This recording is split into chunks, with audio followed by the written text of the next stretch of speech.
Like, I come from a very tight law enforcement family. I have personal friends here. I have family here. We have 250 years of law enforcement between my family and my wife's family. I have friends still very tight that I met when I was young. And when my life was in a complete tailspin, even though I had all of these people to talk to in 1999, I chose to keep it all bottled up and inside, which we all know is a recipe for disaster. So at that time, it was just, everything was in a tailspin. The job didn't, certainly the job didn't help. I was going through a very nasty divorce.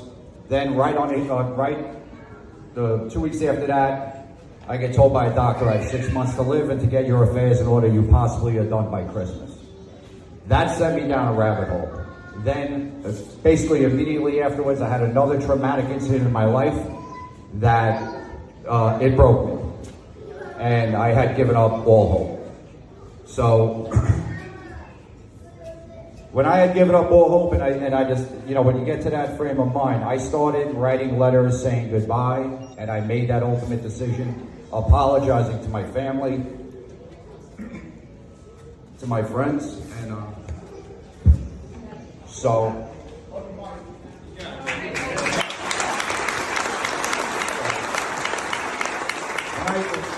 when I made that decision, I got the phone call that literally saved my life. And it was a detective that knew that I needed somebody to talk to. And he kept nudging me to get into this NYPD self-support group. So I finally went, I made a connection with this detective, Mike Kane, and it ended up, he went through this, pretty much the same exact stuff that I was going through. And like I said, obviously we made a connection, and then I felt comfortable enough to unload everything that I was holding in. And it was like a weight was lifted off my chest. Obviously, just letting it off, he helped me reset, clear my mind, and really start to have a positive attitude in life. And this group was cops helping cops, non-clinical, exactly what we do here at OPFOB. That's why when JR says, call your battle buddies, because you never know when that phone call or that text is coming at the right time. I am literally living proof of that. That's why I take it to heart when he says that. So,